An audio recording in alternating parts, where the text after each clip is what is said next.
Irmãos e amigos, inclusive você que nos assiste pelo YouTube, pelo nosso canal, eu aproveito para pedir que, se você gostou de tudo que você verá aqui, curta o nosso canal, compartilhe o nosso canal. Isso vai ser muito bom, porque o tema que nós vamos tratar hoje aqui é muito relevante. Eu aproveito para dizer que hoje nós estamos...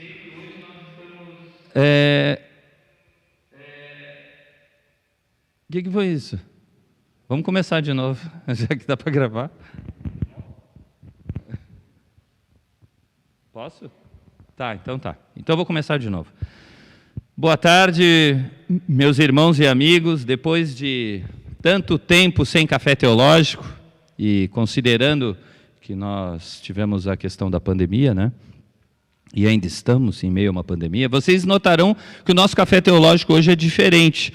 Eu sinto por ti, Ademar, porque nos outros momentos nós tínhamos uma mesa farta, com um café maravilhoso, né, com guloseimas e tudo, mas dessa vez nós não poderemos já por causa da pandemia.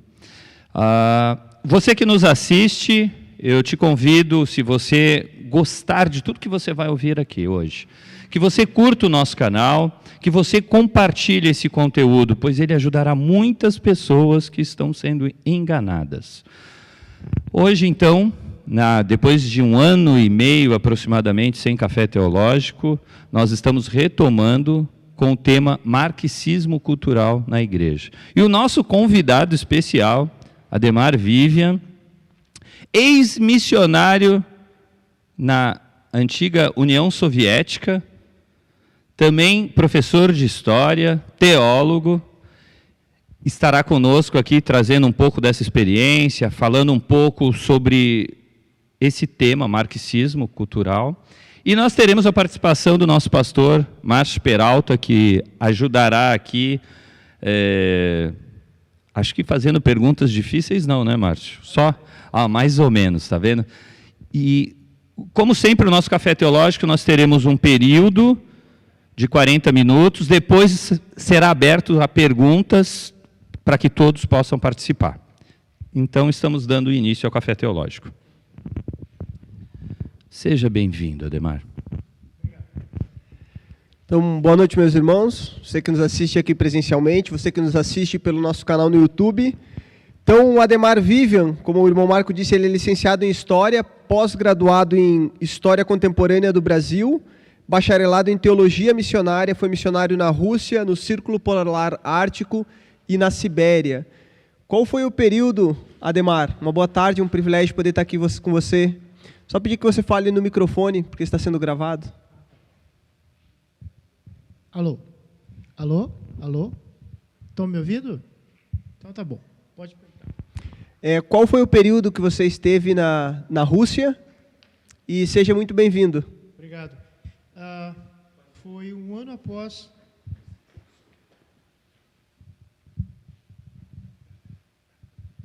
Foi 1 ano após terminar o regime comunista, né? Mas isso eu quero contar numa sequência cronológica, posteriormente. Eu gostaria de, antes da gente começar o nosso estudo propriamente dito, pegar um texto em Colossenses capítulo 2, versículos 1 a 10. A gente só vai ler que tem a ver com o nosso conhecimento, mas eu não vou fazer nenhuma meditação em cima dele, mas é para esclarecimento de alguns pontos.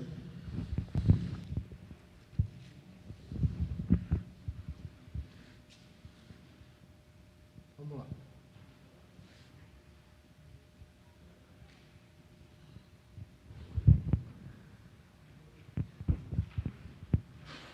Colossenses capítulo 2, versículos de 1 a 10. Diz assim o texto: gostaria, pois, que soubesseis quão grande luta venho mantendo por vós, pelos laodicenses, e está escuro aqui, e por quantos não me viram face a face, para que o coração, obrigado, melhorou.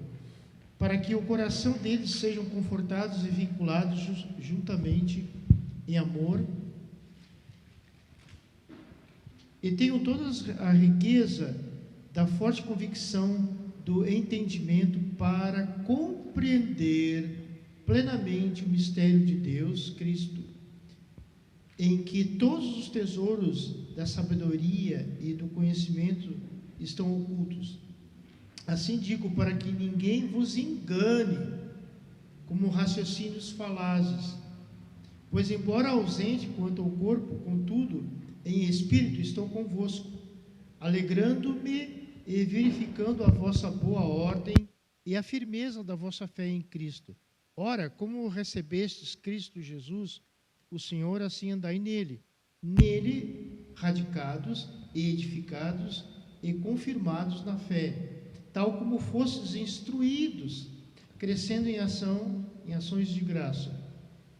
Cuidado que ninguém vos venha a enredar com sua filosofia e vãs sutilezas, conforme a tradição dos homens, conforme o rudimento do mundo e não segundo a Cristo.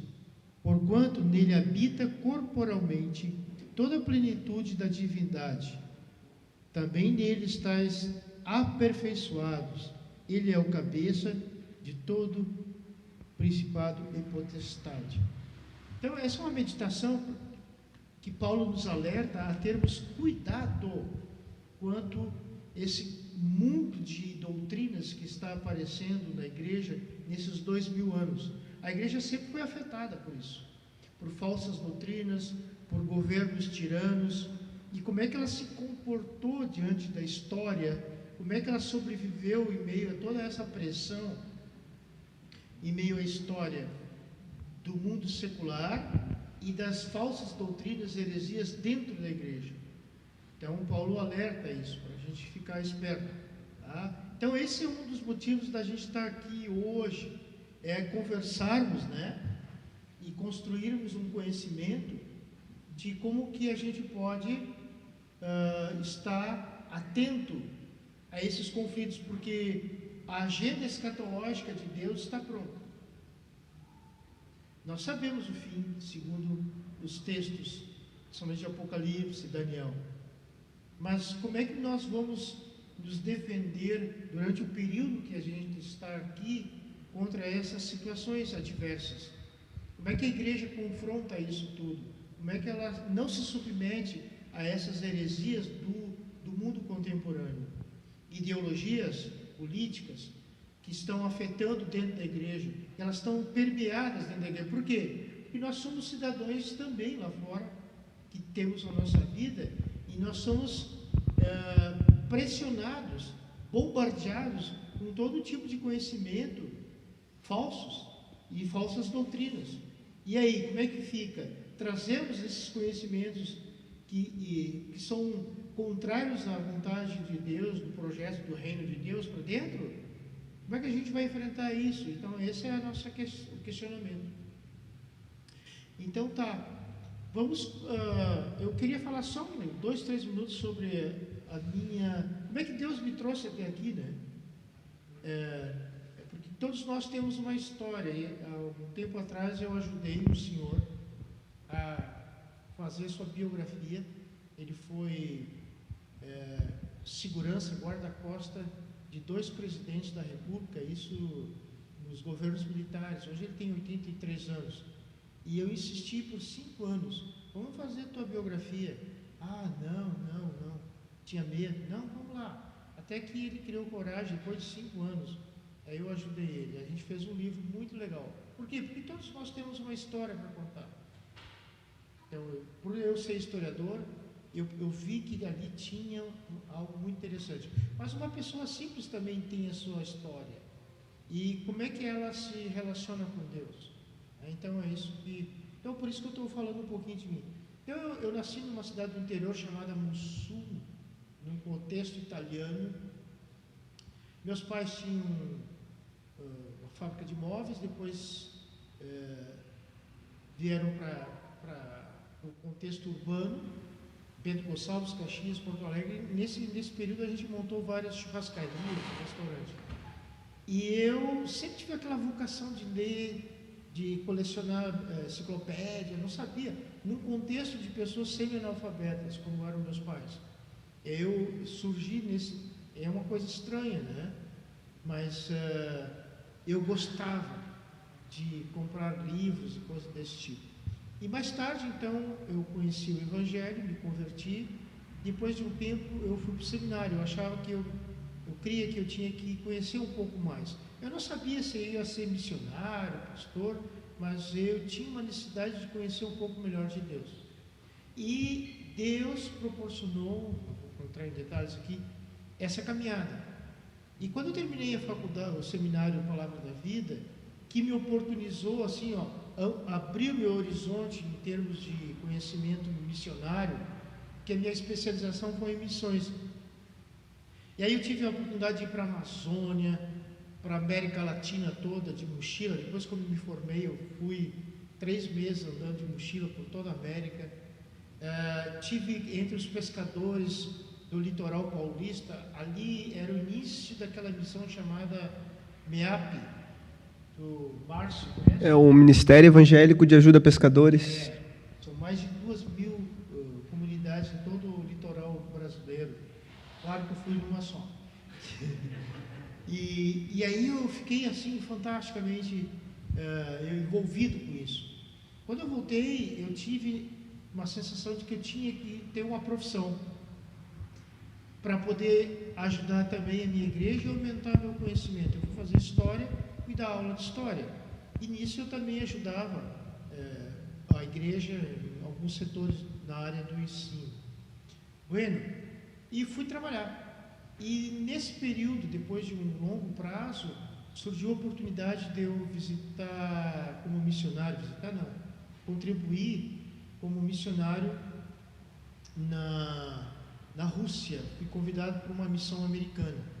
Era um projeto de 2 anos, e eu fiquei 6 meses nos Estados Unidos e 1 ano e meio na Rússia. Terminado esse meu período, voltei, e depois de 15 anos eu retornei também à Rússia. Eu fiquei primeiramente na Sibéria. Não tinha nada de igreja, só tinha algumas igrejas oficiais do governo comunista, e foi uma experiência que é um outro capítulo à parte que não vamos aqui conversar sobre. Mas 15 anos depois eu recebi um convite para ir para Círculo Polar Ártico, uma igrejinha de filhos de prisioneiros dos gulags, numa cidade chamada Salenkar, 40 graus negativo. Maravilha, adorável, sempre. E lá eu ouvi muitos testemunhos a respeito de como é que a igreja anda naquele período ali. Depois fui para Moçambique, fui dar um estudo sobre Efésios, e sempre trabalhando e tendo esses espaços e indo e tentando contribuir com o reino de Deus, né? Então, me aposentei, agora estou aí disponível para... Eu estou louco para botar o pé na estrada de novo, não sei o que Deus tem para mim, mas eu estou até indo para a academia 3 vezes por semana, para poder assim, estou aqui em condições físicas e mental, vamos embora. Mas isso aí é com Deus, eu não vou forçar a barra não. Tá? Então, Deus me privilegiou um conhecimento geográfico, cultural, missionário, como poucos no mundo. Eu fiz em 2 anos a volta do planeta Terra. Eu nunca pensei nisso, eu sempre desejei. E isso foi um cafuné que Deus deu para mim. Assim. Tu como professor não vai ficar rico, vai depender do dia a dia, mas eu vou te dar uma chancezinha para tu fazer aquilo que tu gosta, de conhecer as culturas, os povos e assim por diante. Bom, mais ou menos é isso. E aí hoje eu estou aqui para compartilhar um pouco. O tempo é exíguo, é limitado, não vou entrar em muita teoria, porque isso é um pouco cansativo às vezes, né? Mas serei bem prático, o máximo possível. Vou dar um pouquinho, o tema hoje é marxismo cultural, dentro do mundo contemporâneo e dentro das igrejas, como é que isso está se comportando, né? Como é que as igrejas estão se assimilando isso ou rechaçando isso. Tá? Então, vocês vão ver que tem alguns movimentos dentro do mundo evangélico que assimilaram isso de uma forma terrível. E eu vou citar alguns pontos. Então, vamos lá. Vou pegar meus óculos. Como é que surgiu o comunismo ou o socialismo? Por quê? Começa lá na Revolução Industrial, diz o texto aí. Então, assim, vou só dar uma pincelada. O que está acontecendo na Revolução Industrial? Um grande desenvolvimento tecnológico.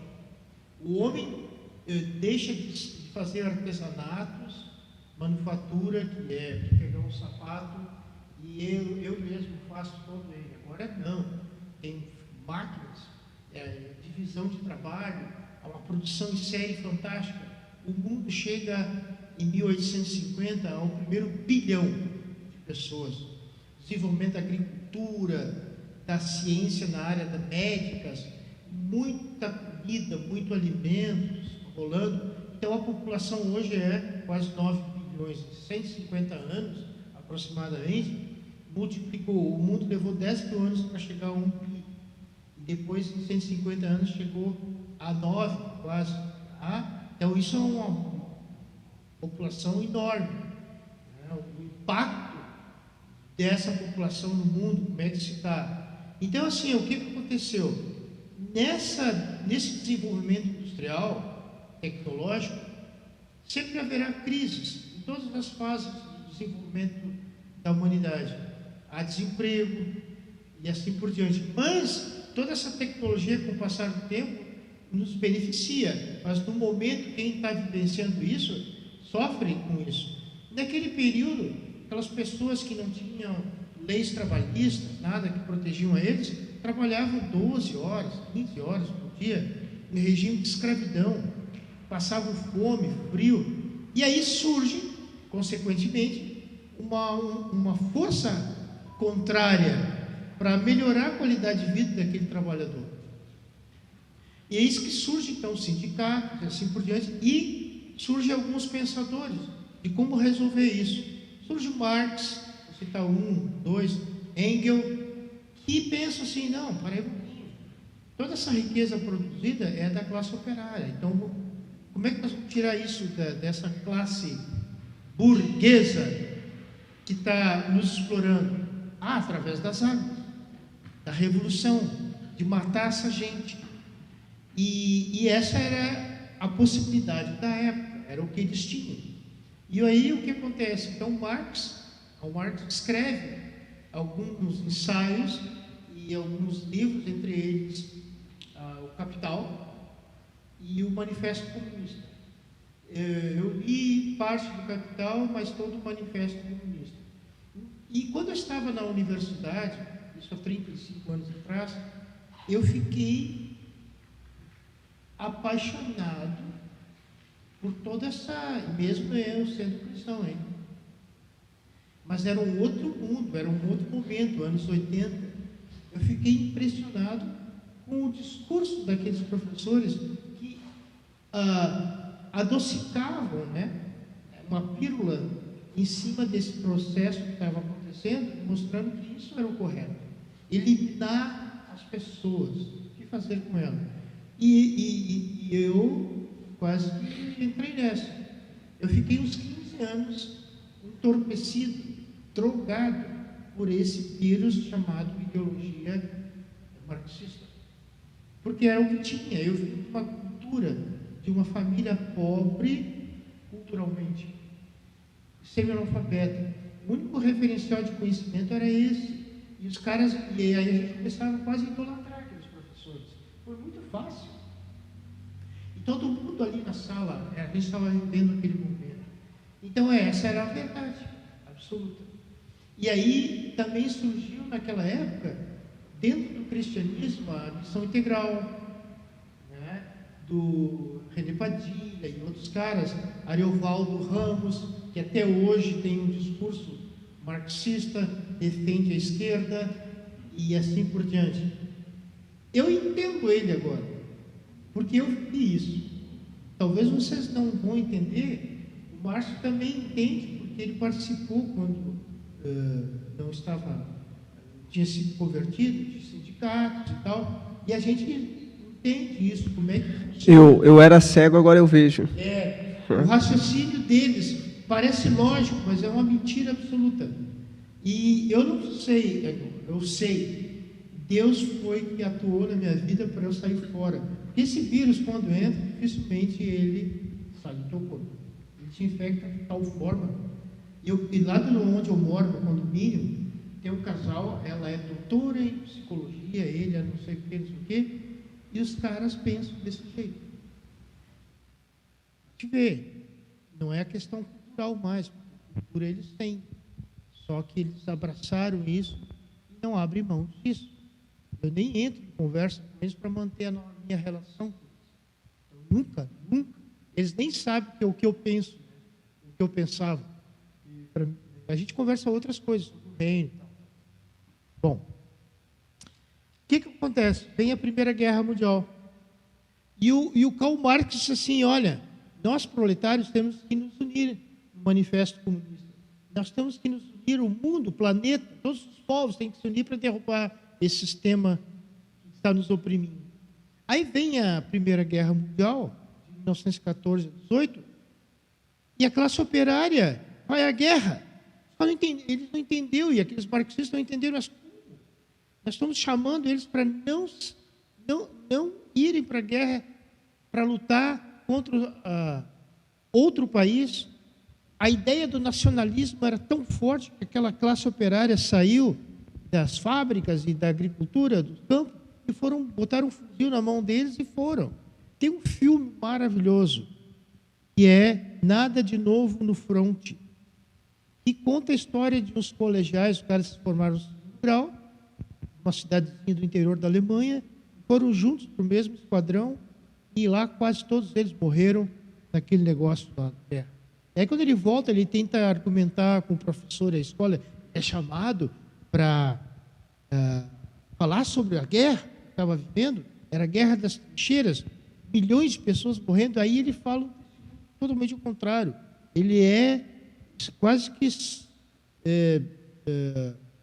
agredido na sala de aula. Por quê? Porque o nacionalismo uniu aquelas pessoas, né?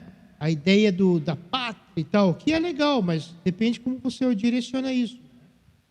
E então eles ficaram frustrados, porque não era essa a intenção.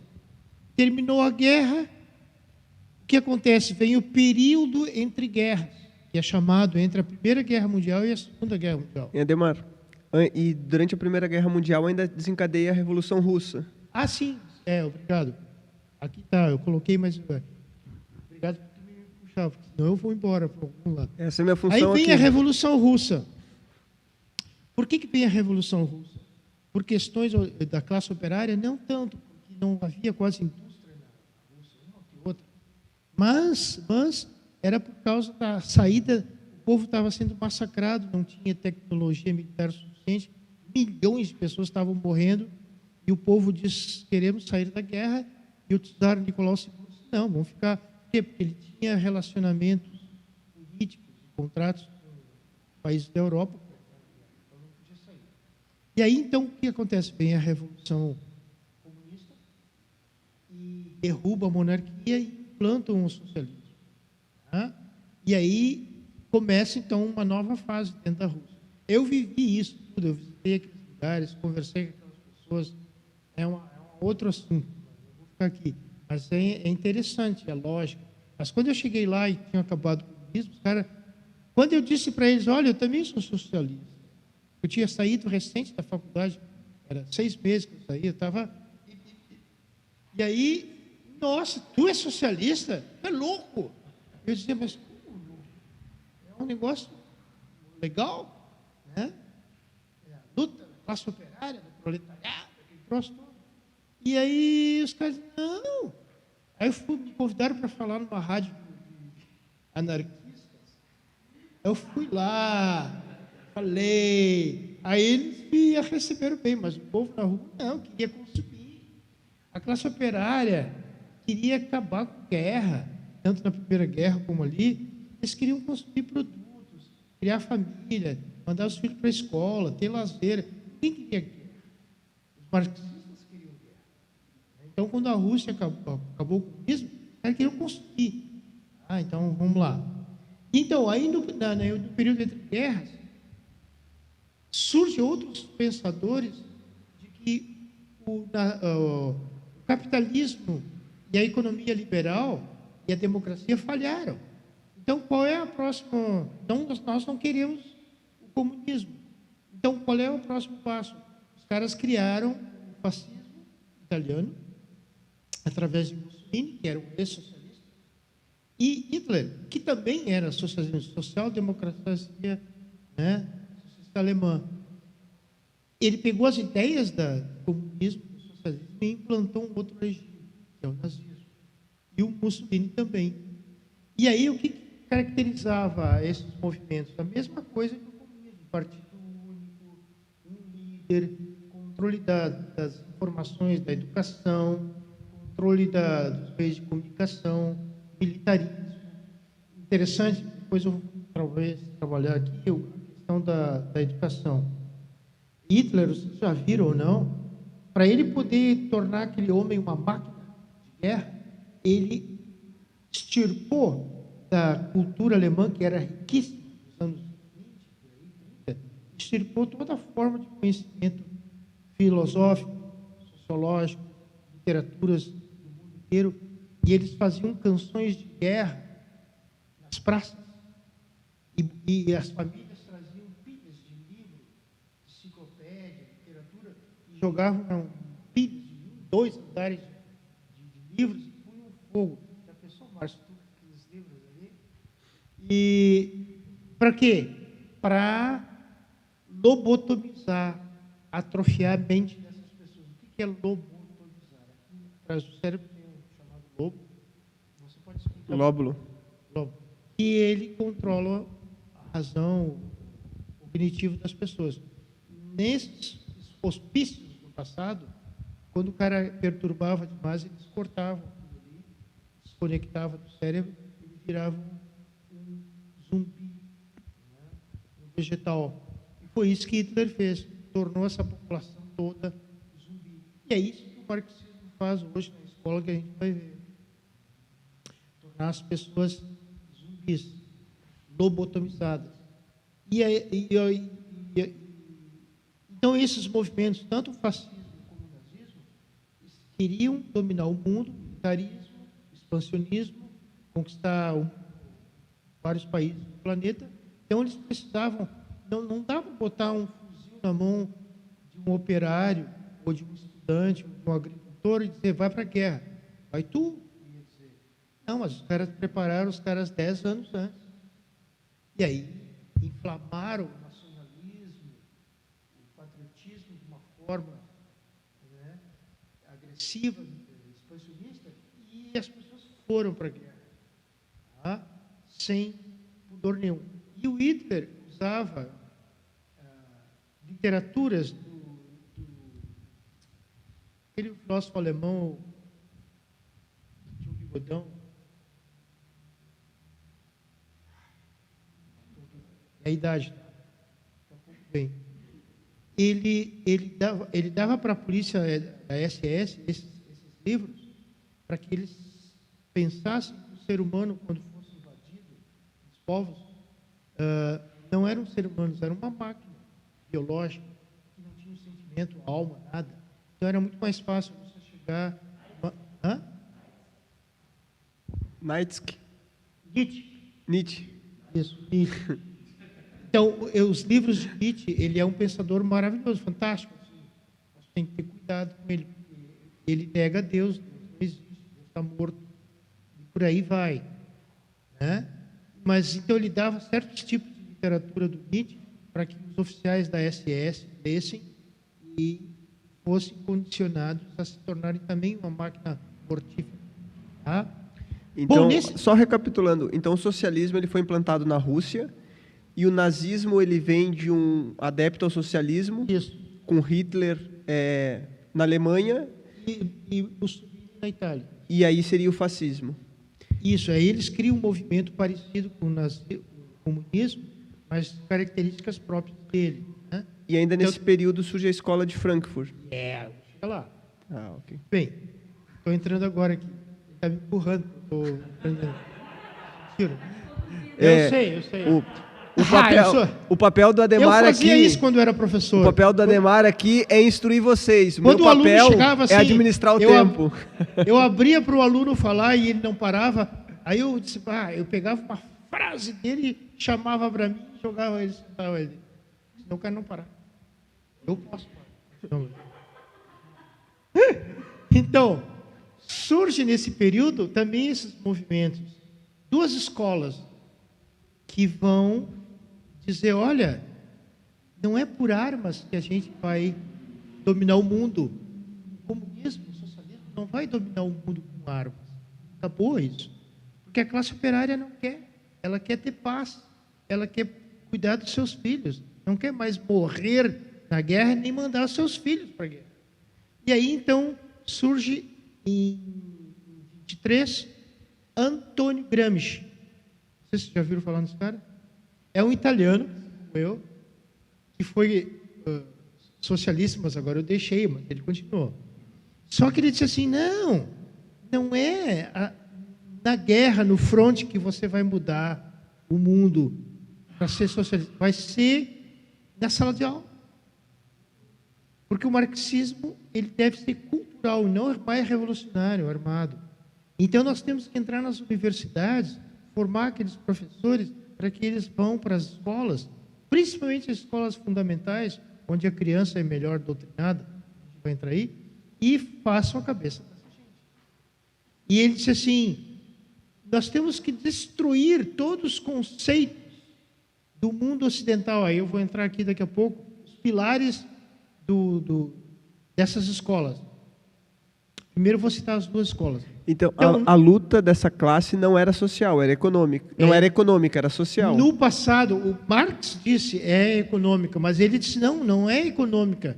Para nós chegarmos lá, nós não temos que conquistar as fábricas e fazer uma guerra. Não, nós temos que entrar nas universidades, porque a luta é cultural, é a mente. A classe operária não vai querer mudar esse estilo de vida deles, que eles estão conseguindo.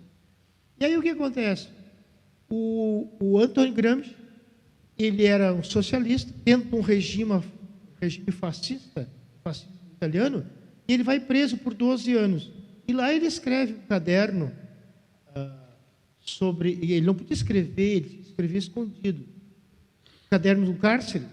Ele escreve folhinhas, até que essas folhinhas são levadas do presídio e é montada posteriormente, fazem um livro das ideias dele. Então ele disse assim, o problema é o mundo ocidental, que ele quer propriedade privada, ele quer lazer, ele quer consumo.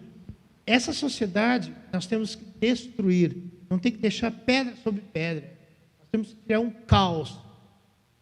E ele disse, isso leva tempo, não é num confronto bélico. Vai levar décadas e décadas e décadas, como de fato está acontecendo agora. E aí vem também a escola de Frankfurt. Quando Hitler chega ao poder, em 1933, surge essa escola, chamada posteriormente Escola de Frankfurt, eles são pressionados pelo governo nazista, eles fogem para os Estados Unidos. E lá eles criam, nas universidades americanas e afora, esse conceito da destruição do mundo ocidental, que é o problema da humanidade. Só que a diferença entre Gramsci e a escola de Frankfurt é que Gramsci tinha uma visão assim, vamos destruir para montar alguma coisa, que é o socialismo. A escola de Frankfurt disse, não, vamos acabar com tudo, criar o caos, para que das cinzas surge uma nova sociedade que a gente não sabe para onde vai, mas que vai ser melhor que o mundo ocidental vai. Por isso que os Estados Unidos está vivendo uma situação terrível agora, porque nos anos 50 houve um senador americano que começou a perseguir os comunistas dentro do cinema americano, porque o cinema americano ele é marxista até o osso. As universidades também.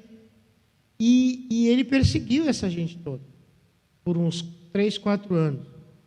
Um casal foi até morto na câmara de gás, se não me engano, ou elétrico, não sei. Então, essa mudança que está acontecendo nos Estados Unidos, os caras vivem numa fartura, mas querem ir para o caos, querem ir para a destruição. Hillary Clinton estudou Isso. Com um professor marxista nos anos 70, a tese dela de mestrado foi sobre essas situações aí, para te ver como é quem é que a gente está se envolvendo, né? Mas então, seguindo a linha, ele está preocupado que eu tenho que terminar nos 40 minutos. Essas ideias... Não, normalmente é 40 minutos. Você tem 1 hora. É porque assim, ó, ele é meu brother, né? Senão ele não ia... Então, vem o período entre guerra, a escola de Frankfurt, a escola de Gramsci, e vamos chegar aqui agora. Segunda Guerra Mundial. Nesse período, essas ideias não estão mais sendo postas com força total nas universidades. Estão sim, mas de leve. Terminada a Segunda Guerra Mundial, então, essas ideias começam a ser permeadas. Nos anos 50, 60, 70, 80. E aí surge alguns pontos que eu vou tratar. Não vou tratar de todo esse período, que é muito longo e muito detalhado. Mas, por exemplo, aqui diz assim, ó, Segunda Guerra Mundial, de 39 a 45. Teologia da Libertação.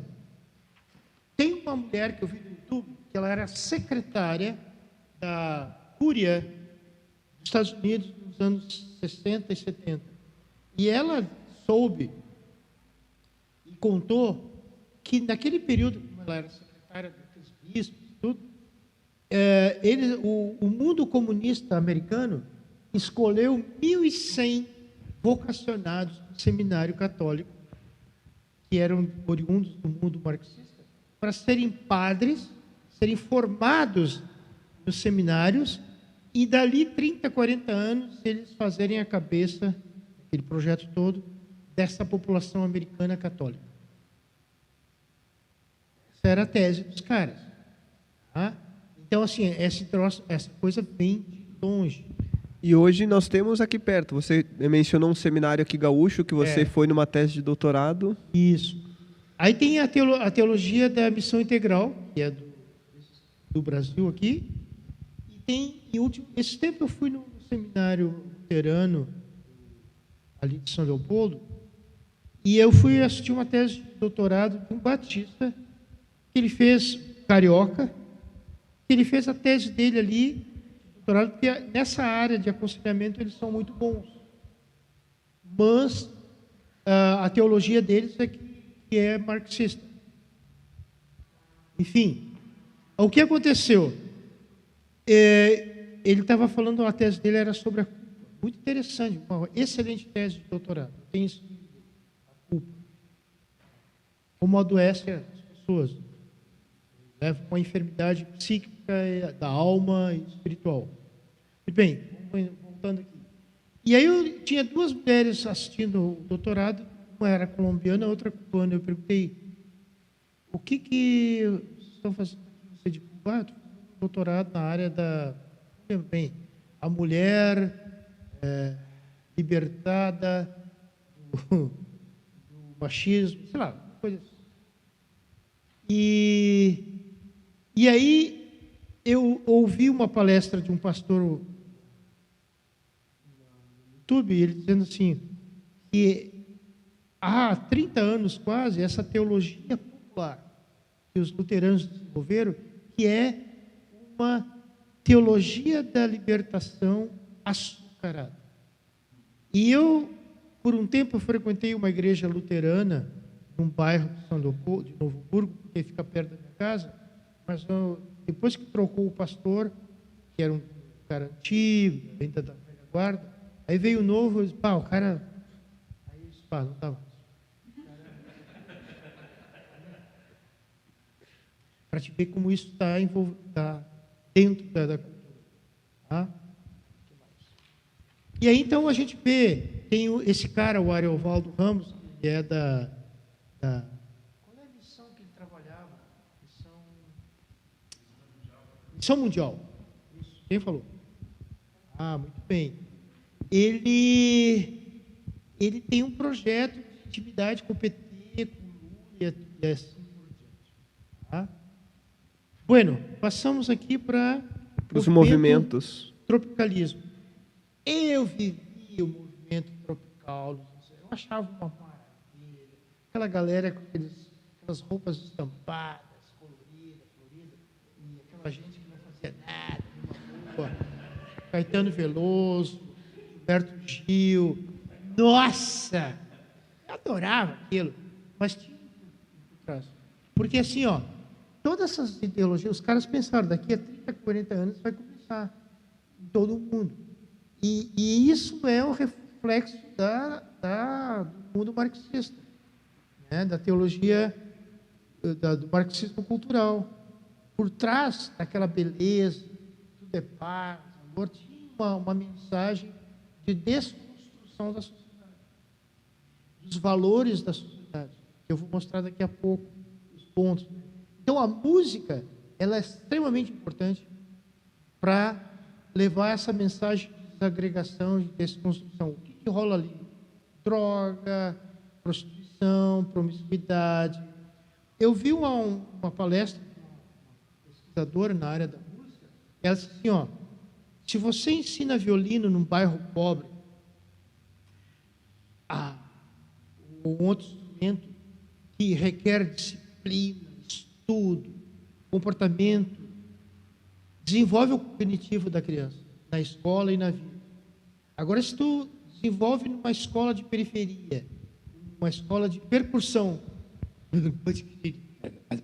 ela diz assim, gosto disso também, mas agora tem que controlar. Esse som, ele estimula a sensualidade e o atrofiamento do cognitivo. E ela provou para o A mais B que é verdade. E nos anos 80, quando eu estava no seminário, o Haroldo Heimer, que era o diretor ele escreveu um livro sobre a louvor, e ele falou um pouco sobre isso. Esse velho xarope, eu seminarista, hein? Sabe de nada da cultura brasileira. Hoje eu disse, se eu chegasse nele, eu cara, estava certo. Porque, claro, passou 40 anos, algumas áreas eu amadureci, outras eu continuei a mesma, e outras eu piorei. Mas tá bom. Né? Houve uma desconstrução. Mas assim, mas essa é a história das nossas vidas. Né? Bueno, o que mais? Movimento hippie. Festival Woodstock. O mundo hippie. Eu vivi isso, eu fui no cinema Cacique, eu tinha 18 anos. Eu fui ver o Festival Woodstock, 3 dias de muita loucura, drogadição, aquela festa, Jimi Hendrix, James Joplin, uau! Né? Nossa, o que estava por trás daquilo ali? A desconstrução da sociedade através da música. Agregava o quê? Drogadição, irresponsabilidade, promiscuidade, né? A mensagem da música em si. Olha essas músicas hoje, como é que é essas de funk, né? A mensagem que tem a letra de agressividade, de promiscuidade, de bater na mulher, de dar tapa na cara. E elas dançam isso. Fazem, né? Todo tipo de dança que você sabe, nem vou entrar aqui. Mas não tem como voltar. Aí o que o Supremo Tribunal fez? Proibiu a polícia e o exército de subir o morro e de controlar aquelas coisas. Imagina a favela, eventualmente no Rio de Janeiro, tem mais de 500 favelas. Cada favela tem uma quadrilha. Cada quadrilha tem uns 50 fuzis. Eles têm muito mais armas do que o exército brasileiro. E ninguém tira. E aquelas festas rola de tudo. Se eu posso imaginar. Não, eu sou pessimista, né? Vou entrar aqui depois. Nós, igreja, temos que estudar, saber o que está acontecendo, assim como a história da igreja, né? Várias doutrinas e todo tipo de informações para destruir, desagregar a igreja, ocorreram, heresias, tudo, mas elas subsistiam a tudo isso, por causa do Espírito Santo e por causa de nós conhecermos a Escritura e o projeto do Reino. Mas hoje nós estamos vivendo assim, mudanças radicais a todo momento, que a gente tem que se preparar para isso. Senão a coisa vai degringolar, como algumas igrejas já estão acontecendo isso. Vamos lá. Criação do Partido Único e a chegada da esquerda no poder. Oi? A chegada da esquerda no poder.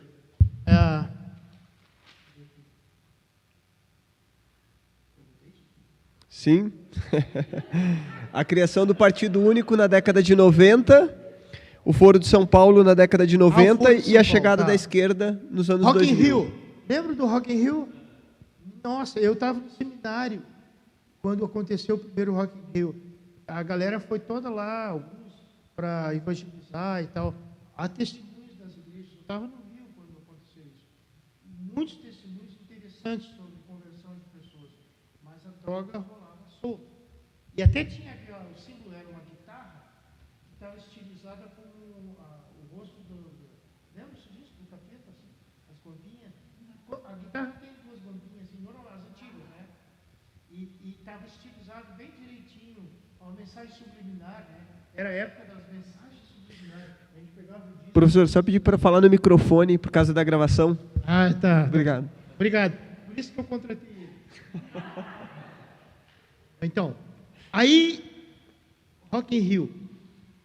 Bom, Fórum de São Paulo. Quando o comunismo acabou nos anos 90, no início dos anos 90, a gente pensou assim, ó, acabou o comunismo, maravilha, nada. Aquelas lideranças todas se reportaram que já havia na América do Norte, na América Latina, elementos desses dentro. E aí, o que eles fizeram? Se reorganizaram, o Partido dos Trabalhadores foi fundado, o Lula encabeçou esse projeto e outros, o seu e tal, aquela galera toda, e eles, quando chegaram ao poder, eles tinham dinheiro para bancar esse fórum. E aí, então, começaram a reorganizar o comunismo dentro da América Latina. Tá? Então, foi... E nós levamos... Eu estava na universidade naquela época também, ninguém sabia desse fórum. Foi uma coisa sutil, escondida. Só as lideranças principais sabiam o que estava rolando. E o Brasil, nesse período que o governo Lula, Dilma... chegaram ao poder, calcula-se, quem sabe, mais ou menos R$1 trilhão foi designado para reorganizar e abastecer e beneficiar esses países de ideologia marxista. Olha quanta grana, olha o que a gente poderia fazer no nosso país. E eles querem continuar agora. Mas continuando. Então, até aqui a gente fez uma linha cronológica de como o movimento marxista chegou nos dias de hoje, e nós falamos que o objetivo da Escola de Frankfurt era desconstruir os pilares da cultura ocidental. E o do Gramsci. E o pensamento de Gramsci. E quais seriam agora esses pilares? Agora nós vamos entrar. Aqui eu vou entrar em algumas ilustrações, porque assim, ó, tudo isso demanda muita teoria. Citar nome de escritores, mas aí não cabe, não dá tempo. Mas vamos lá, ele está preocupado, falta aqui. Então, outra vez você vai ser o meu orientador. Não, ele me corta, velho. Fazer o seguinte, professor. Hoje o pastor ele autorizou o senhor ficar 1h30. Tá bom, vamos lá. Então, assim, ó, os pilares da cultura ocidental que tem que ser destruídos. As leis romanas, o mundo grego, cabe aí a filosofia, e a religião judaico-cristã. Esses são os pilares. Atingir esses pilares, você desmonta, você estabelece o caos, a desordem, o controle das massas. As massas não foram feitas para pensar. Elas têm que agir conforme ao movimento marxista. Você sabe disso? Então a gente vai ver como é que funciona isso aqui. A desconstrução da ausência da lei. Quando o Império Romano, rapidinho, desenvolveu seu expansionismo no mundo, ele percebeu que os povos não tinha uma ordem, uma legislação, uma lei que organizasse a sociedade, do jeito deles. Como é que era? Os deuses é que controlam isso.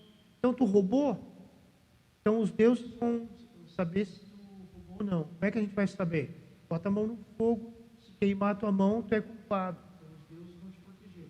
Se os deuses te proteger, aí tu não queima a mão. Os comandos aqui, por essa aí. Aí, então, eles criaram uma estrutura, já antes, implementaram o mundo inteiro, a ideia do tribunal, do juiz, do advogado de defesa, de acusação, do júri e de uma legislação. Isso deu tão certo que o mundo inteiro praticamente usou isso por 2000 anos. Só que agora a gente está vendo, por causa do movimento cultural marxista, eles estão desmontando isso. Por quê? Porque as faculdades, há 40 anos atrás, essa galera do Supremo e de outros advogados, 60, 50, e até os jovens hoje, todo o ensino é para defender não o homem justo, mas aquele que é o bandido, que é o pedófilo, que é o que pratica todo tipo de contravenção, porque ele é uma vítima da sociedade. Esse é o discurso dos caras. E eles sabem fazer isso tão bem elaborado que eu e o Márcio caímos nessa conversa, há uns anos atrás, quando a gente acreditava na esquerda. Né? Então, eles sabem fazer muito bem. E hoje a coisa vai piorar, não vai melhorar, não. Se preparem. Tá? Aquele contraventor vai sim ser sempre beneficiado. Não existe mais lei. A anomalia das coisas. Bem, O controle do Estado também sobre os filhos. isso. Nós vamos chegar lá. Não, esse está na ordem. Esse está na ordem. Não. Mas tu botou fora da ordem.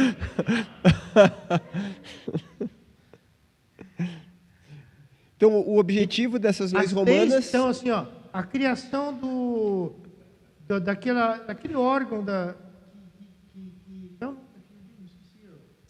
que vai na casa das famílias que estão desajustadas. Conselho Tutelar? Conselho Tutelar. Ele é bom, por um certo lado, mas ele também tem os seus problemas sérios. Eu, como professor, 30 anos, eu vi o Conselho Tutelar com meus alunos mais prejudicado que beneficiar. Por quê? Porque eles tiram a autoridade do pai, tiram a autoridade do professor e ele faz o que bem entende. Ele é a vítima. Nós somos os opressores. Ele é o oprimido. E por aí vai. Eu já vi, eu trabalhei como diretor de turno, quantos avós, quantos pais choravam, por favor, me ajuda, eu estou perdido, não sei o que eu faço. Essa é outra história. Foi terrível. Eu vi o que foi feito. Claro, tem coisas boas, não vou dizer que não, mas cuidado. Ok, o controle do Estado, vou citar a frase dele para não ficar. O controle do Estado, através do Conselho Tutelar e através das leis, beneficiando o contraventor. Tá? Eu fui a minha pedagogia, que meus pais me deram, aqueles italianos do interior, era um rei. E eu fiquei saudável, eu acho. Eu não tenho problema emocional nenhum. Estou aí, toquei a vida. A geração neném, né? Não estuda, não trabalha, nem procura emprego. É assim, a coisa vai piorar. Vocês que têm filhos, se cuidem. Bueno, filosofia grega. A ideia da dialética, o que é isso? Os gregos criaram. Eu tenho uma opinião sobre um assunto, que é a tese, e ele tem uma antítese contra, né, é uma outra argumentação, e dessa relação aqui sai uma síntese, que é o que acontece em tudo, e aí gira de novo, e a coisa vai assim. Só que eles estão desmontando isso. O marxismo cultural através do politicamente incorreto. Você não pode pensar, você não tem tese. Nós aqui temos. Você não tem uma antítese. Eu não concordo com o Estado por causa disso. Não. O Estado determina o que é certo e errado. Acabou. E essas coisas estão acontecendo. Tá? Em grande quantidade, em intensidade. Tá? Então, eu não tenho nem tese nem antítese. Eu só tenho que obedecer o que o politicamente correto determina. Então, a aniquilação aniquilação da razão, que é o mundo grego. A lobotomização dos indivíduos. Anda como... Eu sou você. Anda assim, tá? Como robôs. Voltando. Ele falou, pastor, que eu larguei o seu...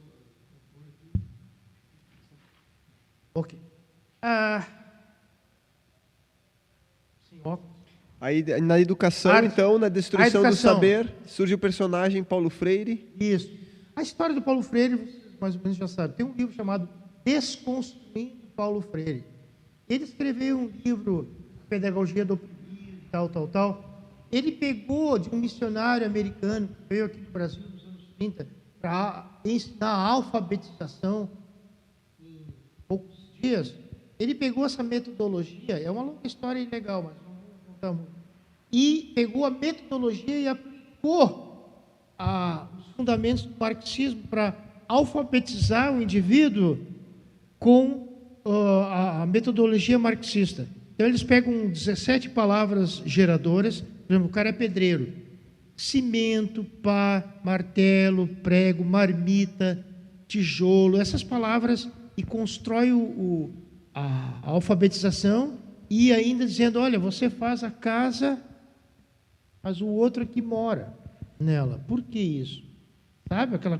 Por aí vai. A coisa é longa. Então, Paulo Freire, ele desconstruiu a sociedade educacional do Brasil. Isso é um projeto. Eu vivi isso em sala de aula. Eu falei tanta besteira em muitos anos, que hoje eu me arrependo. Mas eu vivi eu fui adepto a isso. O professor é o mediador, ele não tem o conhecimento. O aluno é que tem o conhecimento. Ele que decide o que ele quer aprender. Mas como se ele não sabe nada, vai querer o quê? Eu tenho que dar o mínimo de informações, uma base, para ele posteriormente desenvolver algo. Mas se ele não tem nada, ele não vai querer nada. Ele vai querer outras coisas que não sejam o conhecimento. É o entretenimento, consumo, sei lá o quê. Bueno, nesse período que eu estava vivendo ultimamente, nesses 10 anos do governo petista, eles desenvolveram um projeto de todo pobre tem direito à faculdade. Parece bonito isso, né? Viabilizaram, endividaram os caras. Não, vai para crédito educativo, vai pagando. Só que assim, tem várias coisas aí. Aparentemente é legal. Primeiro, eu não acho que todo mundo tem que ter faculdade. Se você tem uma profissão, você pode ser azulejista. Se você for o melhor azulejista de Gravataí, você vai ganhar dinheiro, mais do que eu. Que sou professor, salariado, aposentado. Vivo das migalhas que me ajudam. Nos Estados Unidos, quando eu fui lá, eles valorizavam muito a profissão. Não importava se você tinha curso superior ou não. Se você é um bom profissional, você vai ter honradez e dinheiro no bolso. Tá? Então, o PT criou isso aí, esse mecanismo, que todo pobre tem que ir para a faculdade. Para quê? Eu via lá os caras semi-analfabetos, eu dava aula também no EJA, não sabiam nem ler o Diário Gaúcho. Aliás, não se lê, se olha a figura. Mas aí queriam fazer direito. Olha o direito. Cara, vai aprender uma profissão. Eu dizia para ele, mas por quê? Aí ele chega lá, aqueles professores tudo marxistas, vão empurrando ele. Vai empurrando. Ele não lê nada, não compra um livro. Mas aí ele ganha um diploma para fazer o quê com aquela coisa? Ele não tem nem mercado de trabalho. Mas qual é o principal fundamento disso aqui?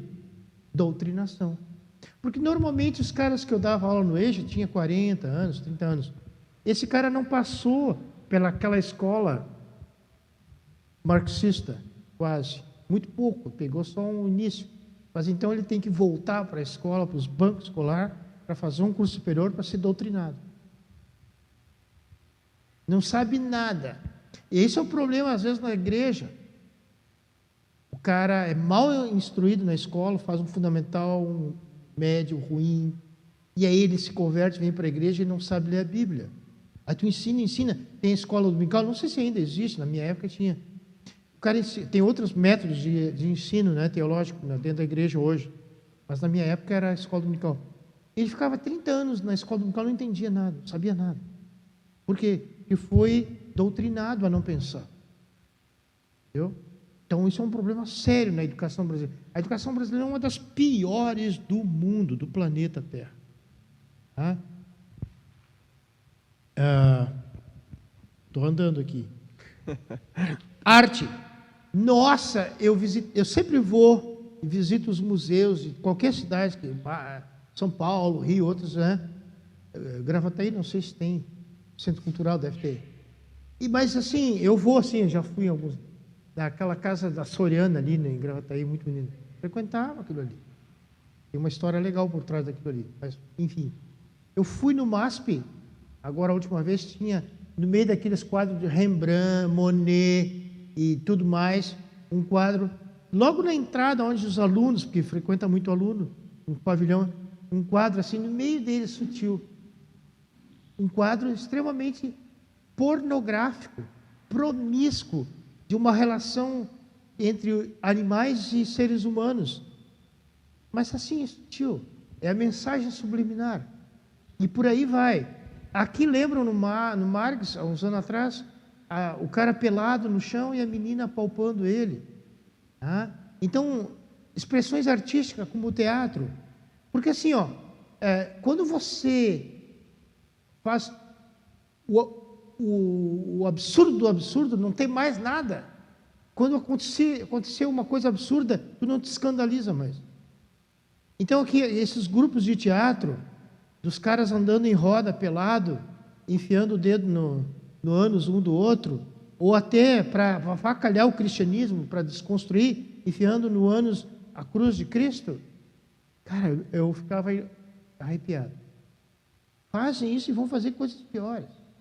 Se prepare, porque a ideia é desconstruir os valores judaicos. Não. A família. Vamos lá.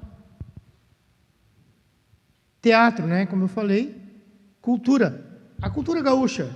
Quando eu estava na faculdade, existia um movimento de acabar com o tradicionalismo gaúcho. Tinha vários professores que tinham uma retórica, uma tese tão bonita e profunda que isso tudo era uma farsa que tinha que ser destruído.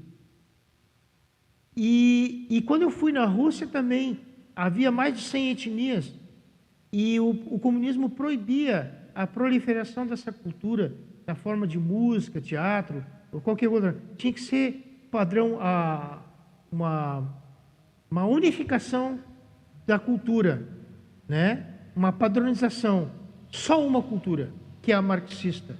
Tá? Então, e isso aconteceu lá. Quando acabou o comunismo, nossa, os teatros ficaram cheios daquela cultura do passado e por aí afora. Aqui também, e eu tinha essa bronca do tradicionalismo gaúcho. Qual é o problema? Os caras não fizeram mal nenhum comigo, para mim. Mas é a massificação da ideologia. E aí, mas qual era o que estava por trás disso?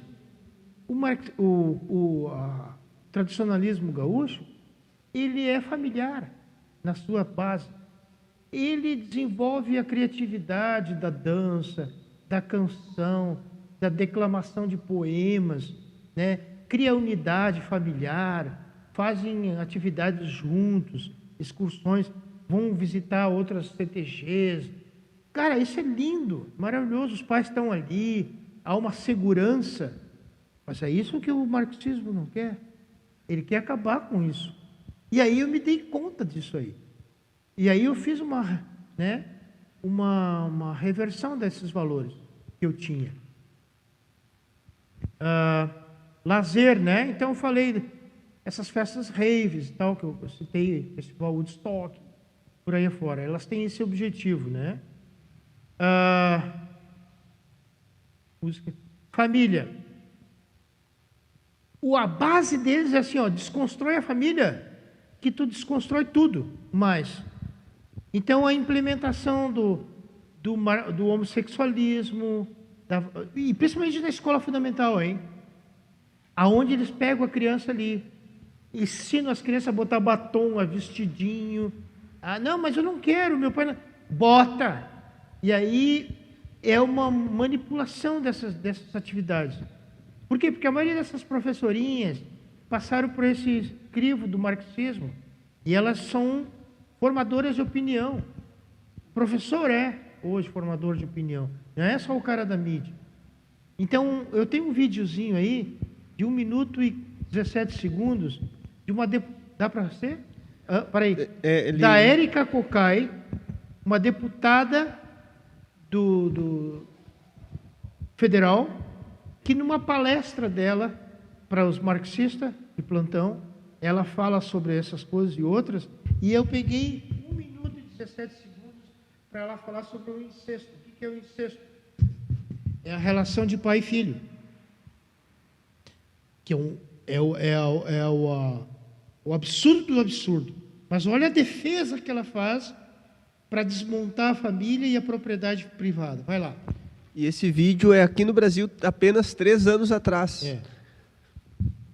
Dizem, defender a família patriarcal é defender a sociedade de classe. Porque se destrói a família patriarcal, se destrói a propriedade e se destrói a própria sociedade de classe, remontando a análise de Engels da história, da origem da sociedade, do Estado, da propriedade da família. E aí se destrói, se constrói uma anarquia. E essa anarquia vai invadir e enfrentar a ordem e os tabus. Por isso será uma sociedade incestuosa. Aí se constrói uma discussão que a partir da família patriarcal, da eliminação da família patriarcal, nós construímos uma sociedade incestuosa. Porque, penso eu, porque demorei para entender isso, penso eu, que há uma discussão de que, como eu nos tabus mais universais, o tabu do incesto, se eu construo a anarquia e eu destruo a ordem, eu também vou destruir um dos tabus mais universais da humanidade, que é o tabu do incesto. E vão construindo a concepção de ideologia de gênero para promover o diálogo entre os fundamentalismos que foram articulados em grande medida por Eduardo Cunha. Que loucura, né? É inconcebível, parece que não é verdade que uma pessoa diz isso, né? Porque o marxismo pressupõe que o problema do mundo também é a propriedade privada. Que o Estado é que tem que ter a propriedade privada. Quando eu morei na Rússia, tudo era do Estado. O açougue, o barbeiro, tudo. Eu vivia isso aí. Mas então, assim, a propriedade privada tem que estar na mão do Estado, não do indivíduo. Então, para você desmontar essa busca da propriedade privada, você tem que desmontar a família. Você tem que desmontar, desconstruir e fazer com que nem tenha muitos filhos a família. Mas se tiver, é o caos. É absoluto.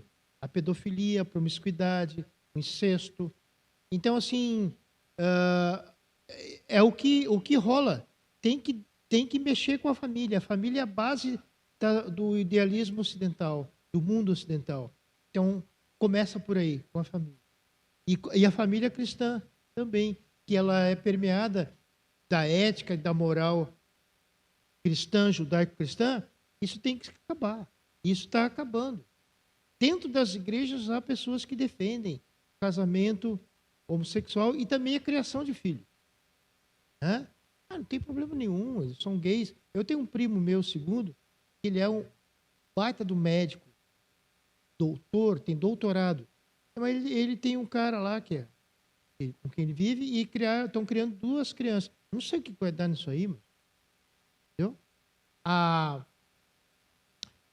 pedofilia, a Simone de Beauvoir e Jean Paul Sartre, que são decantados pelo marxismo, né? Que são assim, nossa, são filósofos, pensadores. Tem livros já, alguns mostrando a biografia deles, de que eles eram pedófilos. E primeiro, então eles pegavam aquelas crianças de pais sem pais, abandonadas. Não, pode deixar que a gente cria eles, tal, fica um tempo aqui. E aí ela primeiro abusava das crianças, depois passava para o João Paulo Sartre. Muitas delas não suportaram isso e se suicidaram. Outras ficaram grávidas. E foi uma coisa assim horrorosa. E tu pergunta para um marxista, às vezes por ignorância ele vai defender essa gente, mas alguns sabem dessa loucura. Mas aceitam porque é isso mesmo, a sociedade tem que ser anárquica nesse sentido, da sexualidade. Só que a sexualidade, a depravação fora dos padrões bíblicos estabelecidos, já é estudo, já é comprovado. Dentro do conhecimento pedagógico, ela afeta barbaramente, porque o adolescente, a criança, ele não pensa mais em se disciplinar, estudar, não, é só sexo na cabeça dele. E isso destrói o cognitivo dele. Acabou, não tem mais volta. Depois de um certo tempo, pode descartar. Não tem mais volta. Essa desconstrução da sexualidade. Isso é a razão que eles batem bastante, né? Então, as leis hoje, o direito, se o cara é pedófilo, coitadinho, ele é um doente, então a gente dá um remedinho para ele, mas solta ele. E o Congresso está tentando empurrar esse projeto para que a pedofilia não seja mais crime, mas sim uma doença. Então, nós estamos vivendo tempos muito difíceis. Vai melhorar? Não. Vai piorar. Porque isso está dentro da... Como eu falei aqui, se tem um termo aqui, da agenda escatológica de Deus. Todas essas coisas vão acontecer para que venha a vinda de Jesus. Isso aqui vocês vão se assustar agora. Em Daniel, capítulo 11, versículo 37, dependendo da tradução, tem lá, assim, uma das características do anticristo. Alguém pode ler? Já vou encerrar, professor. É assim, E 11:37. Depende da tradução, vamos ver. A minha está assim, mais antiga.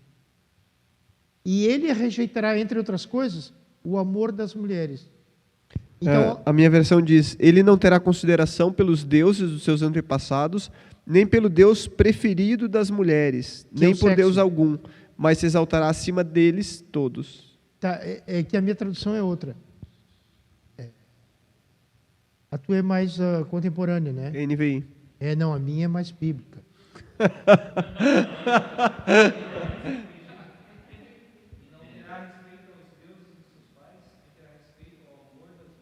Isso, Então, alguns pensadores teólogos dizem, olha, aqui é uma da características do anticristo.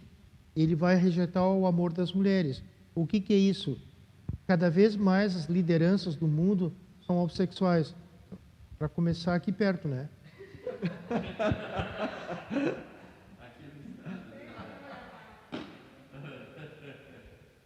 Entendeu? Então, quando o anticristo vier, ele vai ter essa característica que ninguém vai se escandalizar. Porque a gente já está acostumado, a igreja já está acostumada, já ouviu horrores de absurdos, então mais um não faz diferença nenhuma. Tá? Vamos lá. Agora aqui, virando a página. Ou tem mais alguma coisa? Não, né? Ainda tem das leis desconstruindo a sociedade judaica cristã. Então.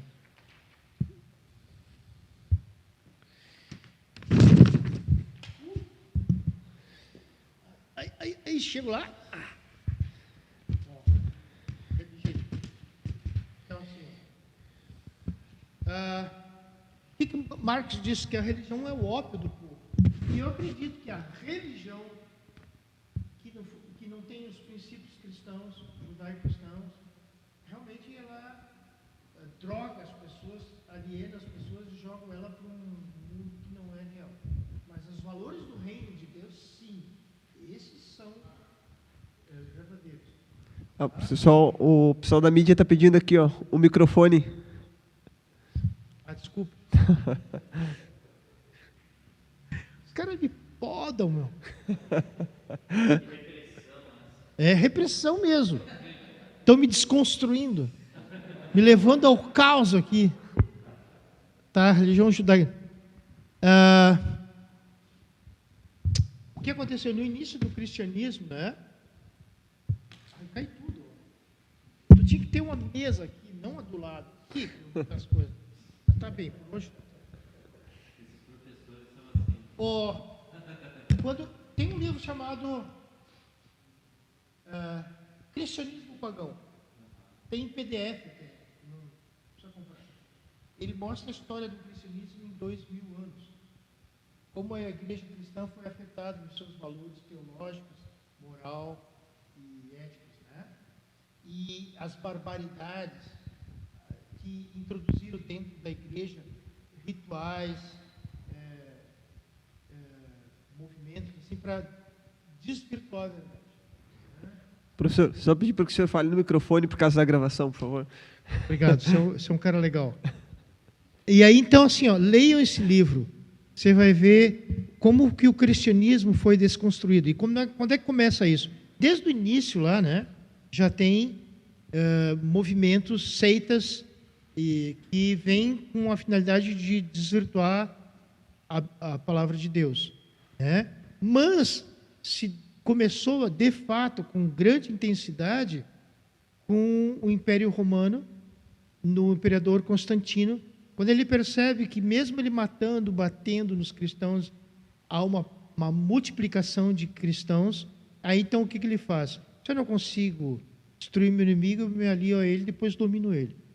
Foi o que ele fez. Oficializou a igreja cristã, deu prédios para ela, pagou as lideranças, e aí ele cooptou essas pessoas para o lado dele e subornou essa gente.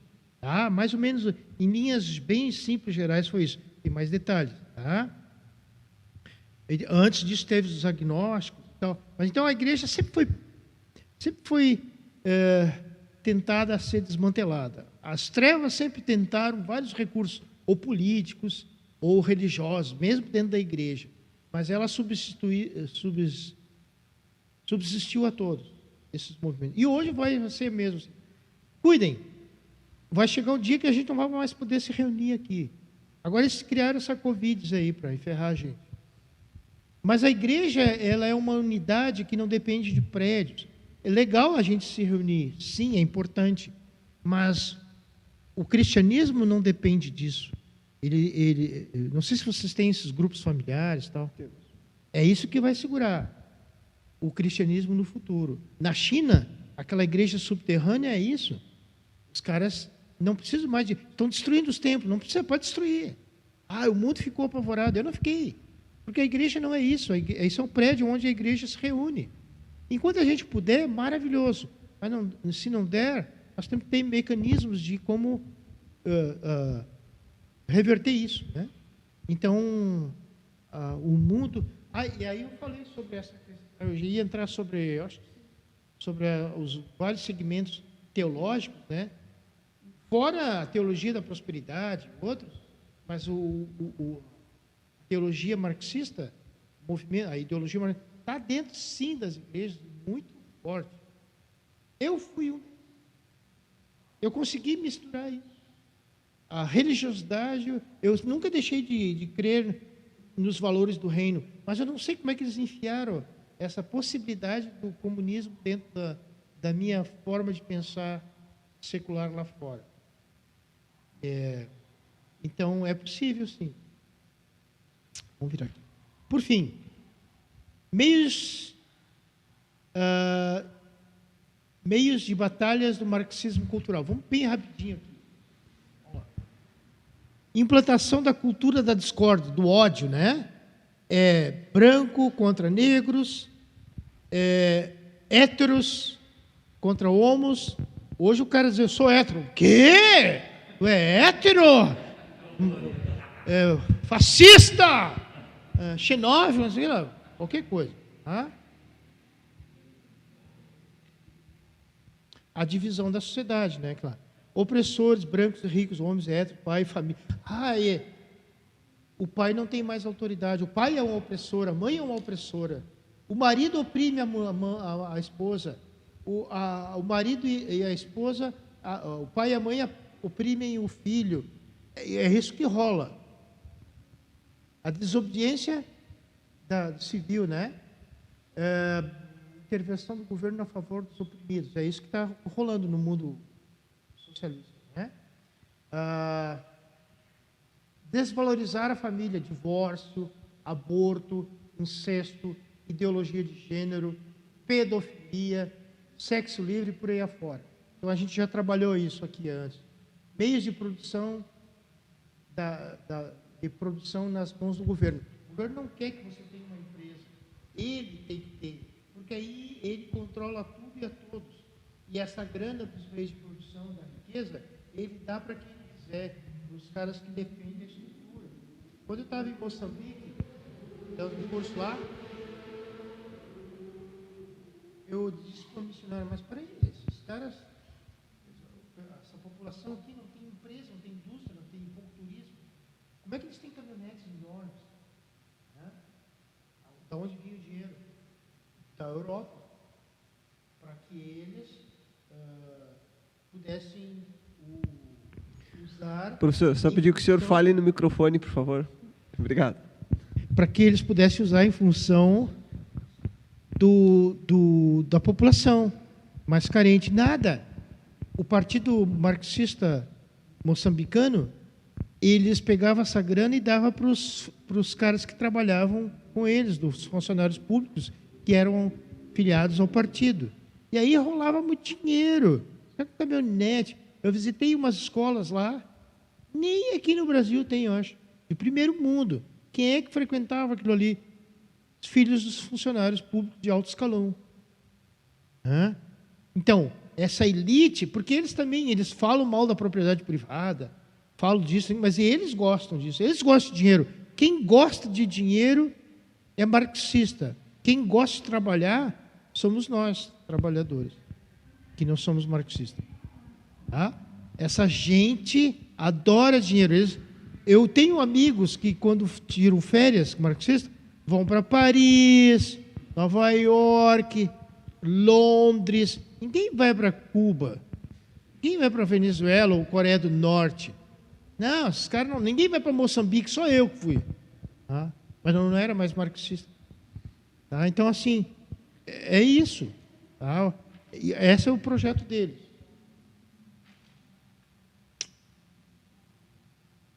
Então, o Estado define o que você deve falar ou não, é o politicamente correto, né? É a teoria do frango sem pele, sem pena. Você tira todas as penas do frango, isso é uma teoria, uma ilustração. E tanto o frio como o calor, ele não suporta. Então ele tem que ir para a sombra. Quem é a sombra? É o Estado. Quem é esse Estado? Marxista. Aí tu depende dele. A dependência do Estado. Tudo tem que depender do Estado. Essa é a ideia do marxismo. Né? Bom, e aqui temos considerações finais. O Estado messiânico é a solução. Para eles, estão dizendo, né? O Estado marxista é um Estado messiânico que veio para salvar a população. E aí, tem aqui, eu disse Jesus, eu sou o caminho, a verdade e a vida. Tua palavra é a verdade. Então, essa é a nossa saída. Não esperem dias melhores. A nossa segurança está em Jesus. É isso que nos faz não enlouquecermos. Não pirar, porque esse mundo está muito louco. Eu vejo isso, e agora com essa pandemia enlouqueceu mais ainda as pessoas. Os psicólogos cada vez mais estão atendendo muito mais gente. E nem mais em consultório, agora é online. Tem uma lá no meu condomínio, onde eu moro, uma esposa de um pastor que é psicóloga, ela não dá conta. Mesmo dentro da igreja, as pessoas estão pirando, porque elas tiveram que perder emprego, ficar confinadas. E às vezes os pastores, a igreja é grande, ela não tem condições de atender a todos, então manda para lá. Então é um problema sério isso.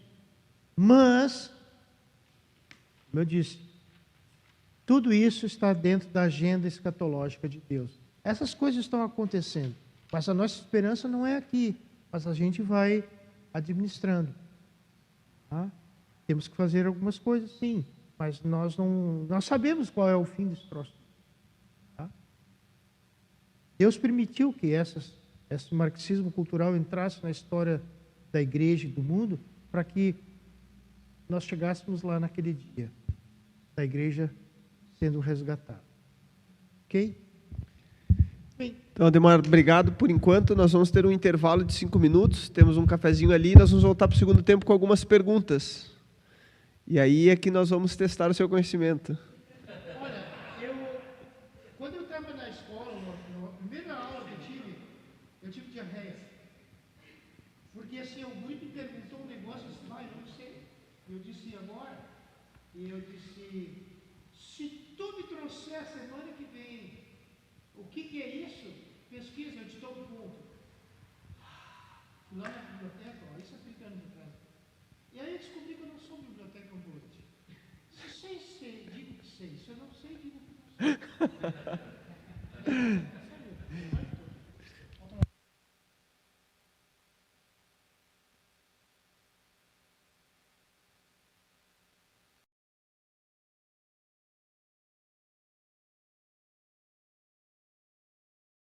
Não, é só para gravação. Vamos. Isso. Estamos voltando, então. Como vocês podem notar, não é o Márcio Peralta, o pastor Márcio Peralta, que está aqui, e sim o pastor Marco Garcia. Tivemos uma alteração, até porque que ele tem alguns outros compromissos e vai precisar parar temporariamente, então. Aproveitando, como você achou que eu não ia pegar pesado contigo... Se sei, digo que sei. Não, vamos lá. Nós temos apenas 5 perguntas. Ok. Alô? Isso. 5 perguntas para a gente finalizar aqui o café, né? Primeira, qual a diferença entre socialismo e comunismo? Bom, tem muita coisa parecida, mas tem alguns pontos que são diferentes. O comunismo, o socialismo pressupõe a ideia ainda de um Estado. Esse é um ponto. A ideia de que se você é médico, você é engenheiro, eu sou professor, nós temos salários divergentes, mas a mínimo, pouca diferença. No comunismo, não existe a figura do Estado. Os grupos se reúnem por bairro, por cidade e decidem o que é melhor para eles. Tipo o orçamento participativo, que antigamente, nem sei se ainda tem. A questão do salário não existe no comunismo. Você vai receber conforme as tuas necessidades. Eu sou solteiro, professor, vou receber X. Você é professor, tem 5 filhos, vai receber conforme as tuas necessidades. Esses são alguns parâmetros. Uhum. Isso no comunismo. Isso no comunismo, E Tá. no socialismo. Então, o socialismo você tem diferença salarial ainda, que Tá. nem nesses países aí que a gente vê. Mas o comunismo nunca existiu, é uma utopia. Ele não existiu. O que nós estamos vendo, então, hoje, nesses países, é o socialismo, É, e o não o socialismo. comunismo. A gente usa comunismo, mas Aham. nunca existiu. Nunca existiu, é Não, utópico. porque isso é uma coisa utópica, como eu Aham. disse. Não existe a figura do Estado. Por exemplo, o socialismo tem um que manda, um presidente. Sim. Né? Tem diferenças salariais. Alguns ainda têm propriedade privada, um apartamento. Então, mas no comunismo, não. Tudo é do Estado.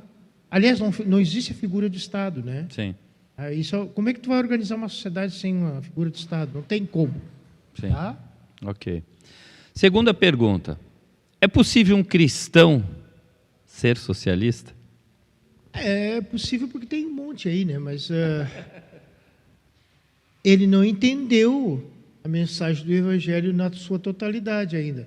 Como eu, na época, eu tinha feito seminário, estava na igreja há anos, mas os caras vieram com uma conversinha adocicada, assim, uma teologia que encaixava assim na minha... Mas depois houve uma reconstrução disso tudo e eu me libertei disso aí. Mas é possível. Ou às vezes o cara é por ingenuidade ou por ignorância, né? Ele entra numa furada. Você chegou a citar alguns aqui, né? Que o nome, por exemplo, do Ariovaldo Ramos, Isso. que é um socialista. É Entre outros, em grandes igrejas do Brasil, né? Tá. O que a igreja pode fazer para se defender mediante a esse ataque? Porque o que você está falando é que a gente sofre isso pela sociedade, pelo governo, né? Esse ataque ele é constante, incessante. E nós, como igreja, infelizmente, não temos uma união. Mas é de propósito, toda a sociedade é estruturada para ela se fragmentar, né? Sim. Para criar uma desunião. Cabe a cada igreja, cada liderança e criar essa unidade na diversidade, né? A pressão vai sempre existir cada vez maior. Não esperem tempos melhores. Não vai existir. Como é que a igreja chinesa, cubana, tem crescido no meio dessa pressão toda? Nós temos que estudar eles, ver quais são os elementos que fizeram com que eles permanecessem fiéis no Evangelho, no meio de tamanha perseguição. Porque é isso que a gente está sofrendo aqui. Não é nada. Não é nada, né? É café pequeno. Então a gente tem que ver esses modelos e tirar um para nós. E cada igreja vai descobrir o seu, no seu contexto cultural, regional, geográfico, denominacional. Não existe assim uma fórmula pronta, não. O que a gente tem que fazer é isso. A gente está desenvolvendo conhecimento, se protegendo mutuamente, ajudando mutuamente, e conforme os problemas vão surgindo, a gente vai tentando achar uma brecha, uma solução. Mas por aí. Tá. Não tem uma fórmula pronta. Referências bíblicas que nos ajudem a confrontar o marxismo. Pergunta, né? Porque já que virá esse ataque, como biblicamente nós mostrarmos que tudo que vem sendo ensinado... Por exemplo, assim, a questão da família, né? Prato cheio. Nós temos valores de agregar, de respeito aos pais em Efésios ali, né? Sim. Tem padrões da família ali. Como que o pai deve se comportar diante do filho, o filho diante do pai, marido e mulher. É verdade. O dono de uma empresa com o seu funcionário.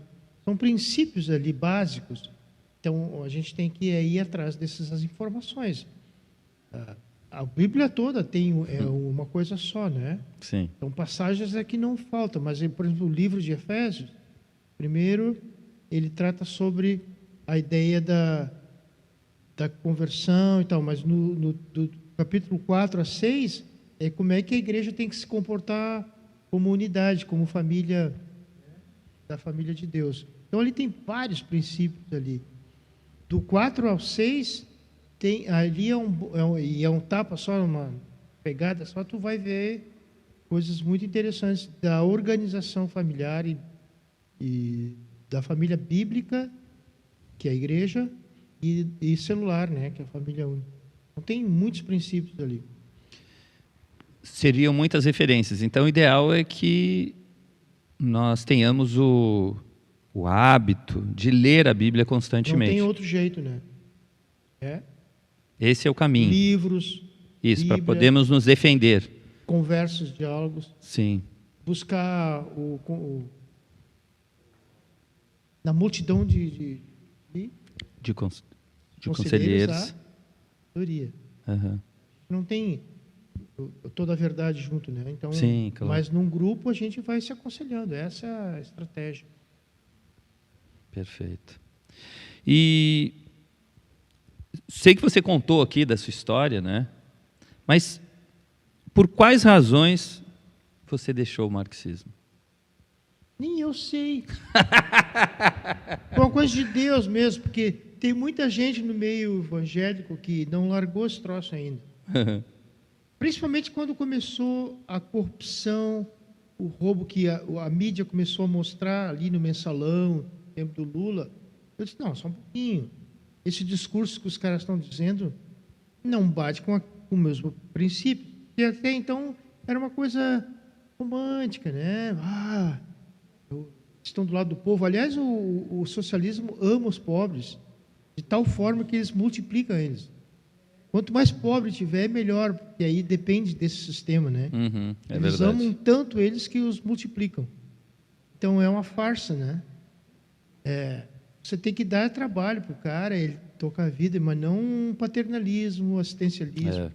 Porque aí tu cria uma dependência, né?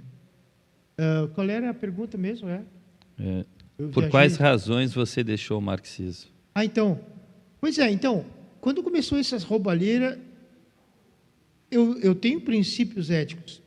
Não. Aí eu fui estudar, eu fui atrás. Aí eu saí fora daqueles conteúdos trabalhados na faculdade e fui buscar informação. Aí, e a gente chegou numa época onde os meios de comunicação através do celular tem muita informação. Aí eu fui estudar a escola de Frankfurt, as ideologias de Gramsci. Eu disse, isso aqui é do capeta, do demônio, não é nada de...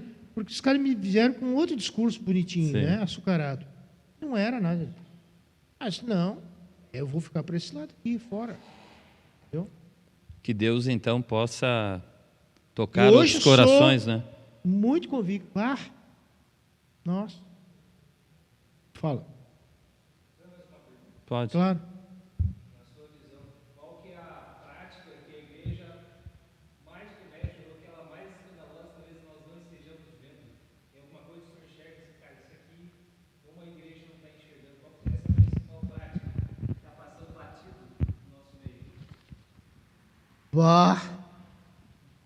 Me pegou agora.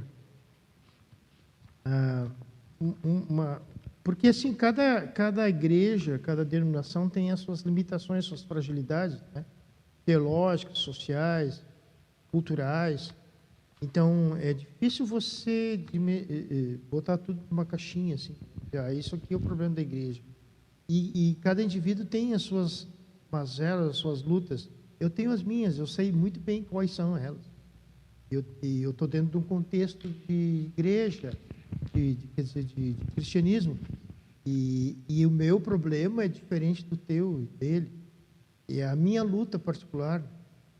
Então, não tem... Como igreja, eu acho que questão do conhecimento bíblico, eu vejo muita fragilidade não teologia, mas no conhecimento da Bíblia. Às vezes os caras ficam anos e anos estudando, não crescem, né? E justamente como eu sou professor, eu vi em sala de aula, as pessoas não sabem diferenciar entre o tico e o teco. Aí ganhou um canudo. Se formou no curso médio ou superior, mas chega aqui, ele não tem condições cognitivas de entender o que o pastor fala. Esse é um problema. É um problema. Esse desmonte do cognitivo, do racionalismo, da razão, eles fizeram isso no processo de 50, 60 anos. Porque quando chega os governos militares dos anos 60, eles se preocuparam muito com a economia e com a política, controlaram isso muito bem. Mas a cultura, a educação, eles não tiveram. Aí os caras tomaram conta, lavaram a égua, né? Entraram e ficaram até os dias de hoje. E hoje a gente vê. E eles não tinham essa visão, não vamos mexer na política e na economia. Não, deixa para os militares. A gente vai meter a mão aqui, ó. E vai nos dar o futuro da implantação do marxismo. Tá, mas como mudar isso agora? Não tem como. Não tem, né? Não. É aquilo ali, está dentro do que eu disse? Da agenda escatológica. Uhum. De Deus. Tudo está indo direitinho, não, nem para a esquerda, nem para a direita, está indo para o fim. Não tem volta. O que a gente tem que fazer é nos cuidarmos uns aos outros e deixar rolar, não tem. Fazer intervenções pontuais de protestos aqui, nós não concordamos com isso, mas vai ter um preço a pagar. Sim. Né? O controle, né, dessas epidemias agora, os caras descobriram a chave do controle para fragmentar a igreja. 1 ano e meio sem se congregar aqui, né? Isso abalou as igrejas, muitas delas, que não tem grupos, né? Vive só do culto domingo. E essas epidemias vão cada vez mais se proliferar, eu acho. Vão criar outras. E vão botar todo mundo para dentro de casa. E aí, como é que a igreja faz? Tem que descobrir métodos como permanecer fiel. E não só fiel, mas também se congregar de uma forma diferente do que é. Por enquanto está dando. Por quanto tempo? Verdade. E esse é o futuro. Fim disso aqui. Quanto tempo vai durar? 10 anos, 15 anos, 20 anos, mas não sei. Mas vai. Temos que nos preparar, então. Temos que acostumar, porque o povo, ele gosta de vir para a igreja. É legal. Tem aquele calor mas ele tem que desenvolver certas práticas fora desse contexto. Quanto tempo vai durar a igreja? 20 anos? Não sei. Esse tipo de formatação, né? De louvor, adoração, conhecimento, ensino. Não vejo isso por muito tempo. Já está acontecendo na China, né? Em Cuba, em outros países. A Europa, as igrejas estão tudo fechando por falta de não que seja proibido, mas ninguém tem interesse. Então, como cativar essas pessoas para o Evangelho? Não tem a resposta. Tem que estudar isso. Cada local tem que descobrir o seu jeito. Não tem uma fórmula pronta. Não tem. E a igreja nunca dependeu disso. Quem criou isso foi Constantino, né? Lá 400 anos depois de Cristo. Montou essa estrutura pesada, assim, e manipulou ela. Se a gente olhar para alguns países hoje, como no norte da África, o Oriente Médio, já existem pessoas que vivem assim. Eu fiz ministério na MEAP, que era dos pescadores, quando estava no seminário. Esse missionário, o Márcio, ele tinha um barco, ele saía com o barco, a gente ia junto com ele. Ele chegava numa aldeia daquelas, sentava embaixo de uma árvore, de calção, nem chinelo tinha, sem camisa, e dava ceia, pregava, Que cantava benção. louvor. Filho, Uhum. eu gosto, é o meu estilo, tem que ser igual a mim. Esse é o meu estilão. Por isso o microfone acaba sendo difícil, né? É porque eu sou italiano, eu gosto de andar. Se por mim, o Márcio não deixou, ele me repreendeu. Não, eu vou andar aqui. Não, tu não vai andar, tu vai pegar o microfone. E vai Eu sentar. queria andar, falar, porque aí... Eu vou ter que sentar. Eu falei, vai. Não, mas tudo bem, eu acho que... É meu estilo, Professor, muito obrigado pela sua participação. Eu sei que ela poderia ser muito maior se o Márcio não ficasse te repreendendo, né? Vi que ele foi embora. Mas nós queremos agradecê-lo por todo esse conhecimento e por compartilhar conosco, né? E nos ajudar a abrir os nossos olhos. Vocês já começaram os cultos, né? Microfone. Tem Já. 2? Quantos cultos? Professor. Ademar. Ademar. Ok. Começamos. Março 2. Tá bom, pai. Obrigado. Vamos orar, então?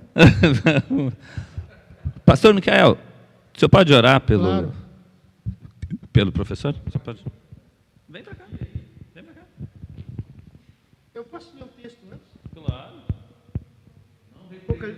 Não, acho que não. Eu ia em Apocalipse 20. Pegue você depois. Apocalipse 20, versículo 4. Apocalipse É o fim. O que vai acontecer com a nossa igreja? Você estava falando para mim. Vamos lá. Alguém pode ler? 24. Antes da oração. Capítulo 20, versículo 4. Apocalipse 20, versículo 4.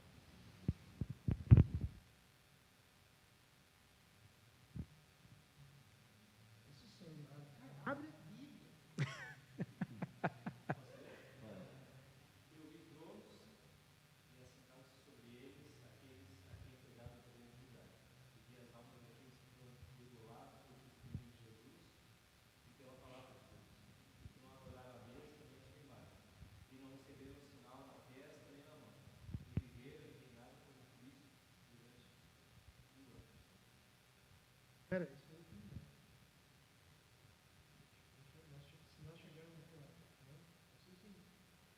Já está acontecendo, né?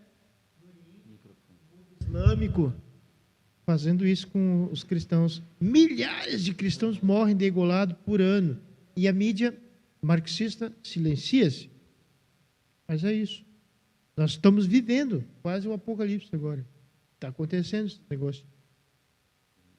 Mas a nossa esperança está aqui, né? Ainda bem.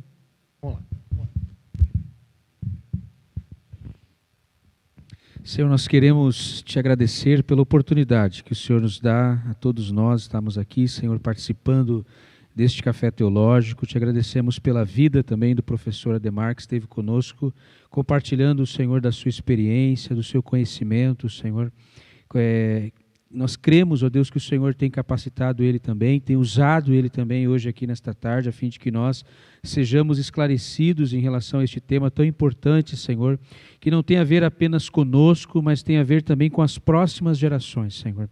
E o Senhor tem nos dado hoje aqui também a oportunidade, Senhor, de estarmos aprendendo com ele, Senhor, a respeito desse tema, de estarmos compreendendo um pouco mais, Senhor Deus, como que o inimigo tem trabalhado, Senhor Deus, e tem se articulado, Senhor, a fim de estar, Deus, influenciando o nosso modo, muitas vezes, de pensar, Senhor Deus. Por isso que nós cremos que a nossa mente deve ser renovada, Senhor, a cada dia. Como diz a Tua palavra, Senhor Deus, em Romanos, Senhor Deus, nós cremos que, ó Deus, a nossa mente precisa ser renovada, Senhor Deus, por meio da Tua palavra, Senhor.